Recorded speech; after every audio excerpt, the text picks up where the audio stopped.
Hello friends! Welcome back to my YouTube channel. In this video I will show how to fix emoji kit or key not showing on Android keyboard. First of all, open Play Store, tap on search bar and search here Google Board. Uninstall it and then reinstall it.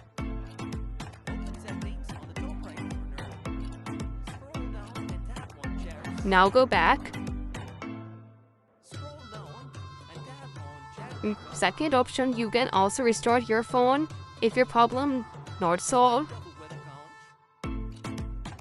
If your problem still not solved, then open keyboard, open settings. Tap on preferences.